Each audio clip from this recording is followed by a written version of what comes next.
Hey horror fans, welcome back to Room 237, coming at you with another Psycho review. This time I'll be doing Psycho 2, which was released in 1983, 23 years after the original. Now, I think for some time, Universal was kind of lobbying around for a sequel. This was sort of the dawn of, slasher sequels coming out of nowhere, for 1983,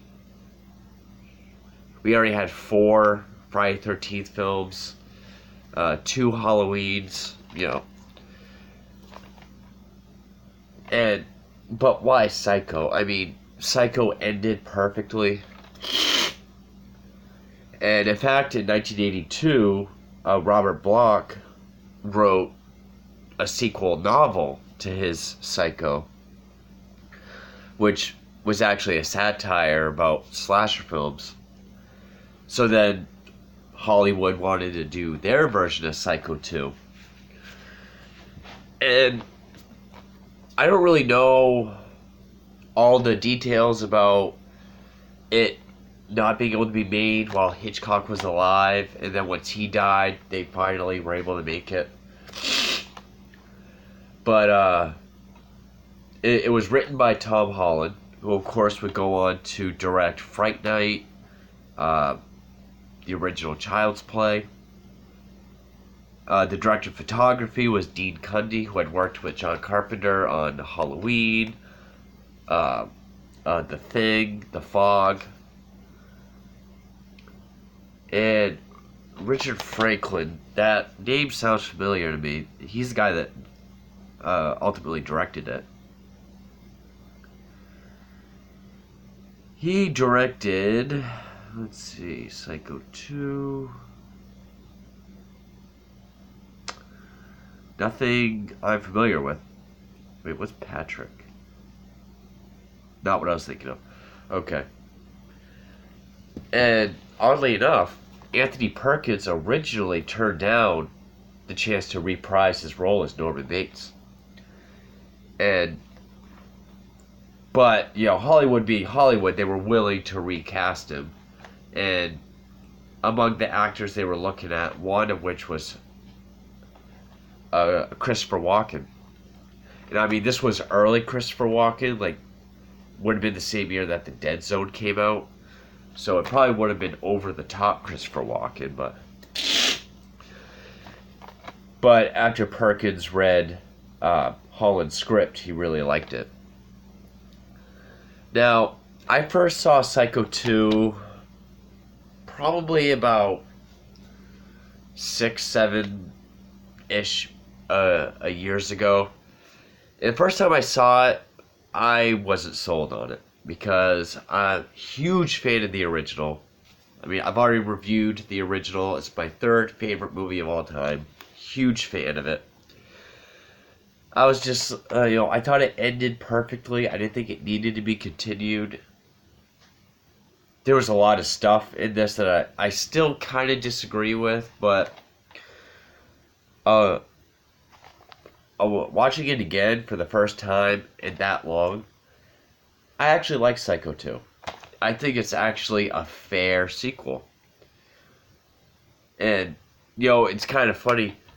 All these franchises, Friday the 13th, Nightmare on Elm Street, Halloween, Child's Play / Chucky, Chainsaw Massacre, all these, massive sequel franchises all have terrible sequels. But, Psycho, which is a perfect movie, actually gets a decent sequel. Now, I have not yet seen Psycho 3 or 4, so those will be coming next, but the first 2 were the only ones that I'd ever seen, at least up to this point. And I think it goes very well with the first one. It takes place in real time, 22 years. Norman has been declared sane. He's released back out into the world. And Vera Miles reprises her role as Lila Crane, although now it is Lila Loomis. Yeah. After all that, the first Psycho, Sam and Lila get together, get married. But Sam was dead at this point. So Norman, he gets released. He gets his doctor, his psychiatrist, played by Robert Loggia, in a very non-Robert Loggia role, very toned down. They get him a job at a diner. His motel had been run by this other guy named Toomey. He was basically, like a heavy-set, balding guy. Always has like a cigarette, Hawaiian shirt. Pretty much runs, like a sleazy sex hotel where people just go there, they fuck, they do drugs, they leave. But it's established at the beginning of the film that Vera Miles is very upset that Norman's being released. She's protested, she's had petitions because he killed her sister. And actually, at this point, it is revealed that Norman Bates has had 7 victims, including Vera Crane, his mother, her lover, and 4 others that we in Arbogast. So I guess 3 that we don't really know about. Stuffy again. Yeah, 2 reviews today, not stuffy. Now I am. And so basically he meets this young woman named Mary Samuels, which is the name that Vera Crane used to sign in to the hotel a register.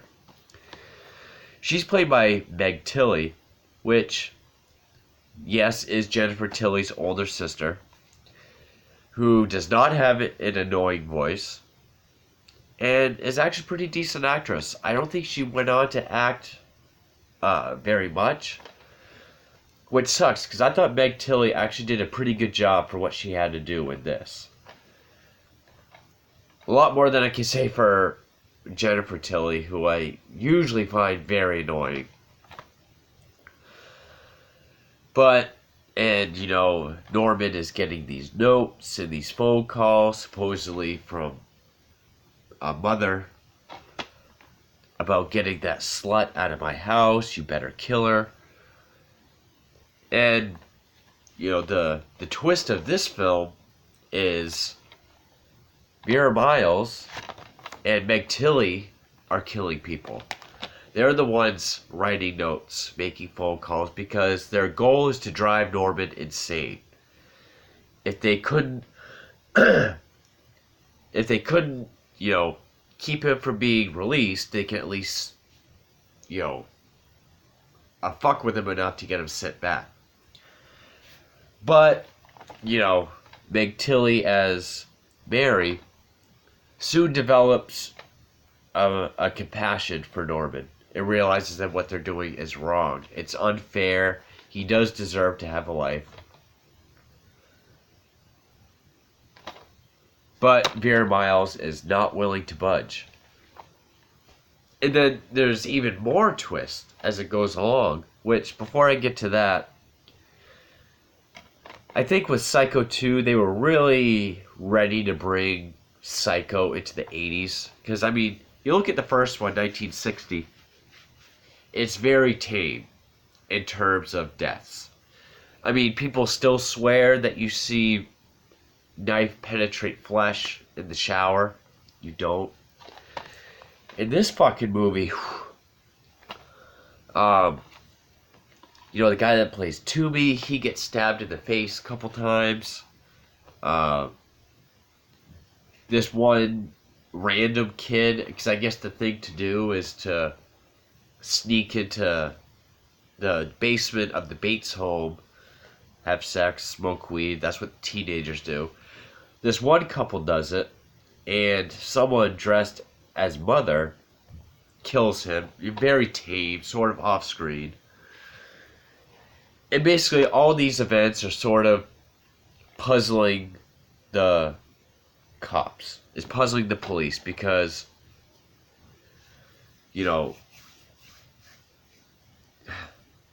it's kind of hard to explain, even though it's easy to follow. Basically, okay, so Lila and Mary, they start off trying to fuck with Norman. But then Mary develops feelings and compassion. But there's someone else. You find out that there actually is someone dressing up like Mother and going around killing people, because Vera Miles gets a fucking kitchen knife through the mouth and out the back of her head. That's a pretty cool death. Especially since, Vera Miles is just an awful character. And I don't mean awful as in, like, badly acted or written. Like, she is a monster in this movie. And this is sort of where the stuff I disagreed with before and still disagree with now. The boss of the diner where Norman worked is an elderly woman, a forgiving Christian. And, excuse me. Oh, God. Well, with all these scenes, it's kind of hard to tell if Norman actually really thinks he's talking to his mother on the phone, even though no one's there, because, Mary will get on the other line, and Norman, no one's there, hang up the phone. And if he's, like, trying to coax her into, like, a revealing who she is, because he sort of gets this look sometimes. Anyway, skip to the end. This movie plays out like Mother from the original film is not his real mother. This woman that worked at the diner is his real mother. She had him when she was very young, out of wedlock, had mental problems, got put away. By the time she got out, he was put in, and her sister raised him. So he was raised by his aunt, which I don't like that at all. And I do know that by Psycho 3, they fixed that. Yeah, I just, I didn't like the idea of, oh, his mother's still out there. Even though I do like the ending, like the very ending, which is that shot, actually, the original poster. It has this great shot. I think it's like it's almost like a matte painting of like clouds for like a background. It looks like it anyway. You just see Norman standing on that walkway with Mother back in the bedroom by the window, and it just ends. I like that shot. It seems like everything is now back in place as it was before. Because as soon as this woman reveals that she's real Mother, he hits her in the head with a shovel so fucking hard it breaks the chair, even though he gave her strychnine and tea. I don't know. Yeah, I mean, it's almost as long as the original. It's an hour 53 minutes. So the first two are the longer of all the films. There is a lot that goes on. There is a lot of back and forth between, Mary and Norman and Lila and a lot of other stuff going on. But I would say it's a fair sequel. Norman is still Norman. He's essentially the victim in this film, which I thought was a neat twist. I didn't like it back then, but now it's like, okay, the first movie, the twist was the seemingly innocent, charming, normal-looking guy is the psychotic serial killer. The twist in this one is the serial killer is actually the innocent person. I mean, up until the end when he kills that one woman saying she's real Mother. But, Anthony Perkins still plays him like Norman. There are a couple things, like, I forgot to mention in my review for the original film, when Arbogast is interrogating him, he starts to stutter, which I think was a thing that Anthony Perkins just tried. I don't think that was scripted. Well, in this, when Mary first goes to Norman's house to stay there because her boyfriend kicked her out, ex-boyfriend kicked her out, he makes her a sandwich, and she asks if he could cut it for her, and he's like, "No, I just moved back in, and I didn't bring any cutlery." Sort of a weird way to, it's like the cutlery and knife. And, I don't know. But there is one, he plays them really sympathetic and really nice. Like, "Oh, okay, well, you can stay at my place, really no problem." But when shit starts hitting the fan and he really starts thinking he's losing it, there's a part where he's like, "Mary, am I getting confused again?" And she's like, "Oh, of course not, Norman." And he whips her around. He's like, "Don't you lie to me.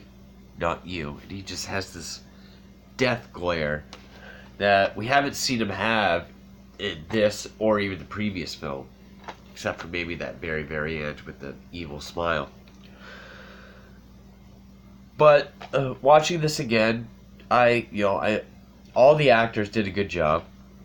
The story, I thought, with the exception of the whole different mother thing, if there had to be a Psycho sequel, this is probably as good as it could have been.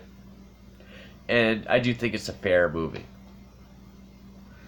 I actually enjoyed it much, much, much more this time around than I did some years ago. It did a good job at really making,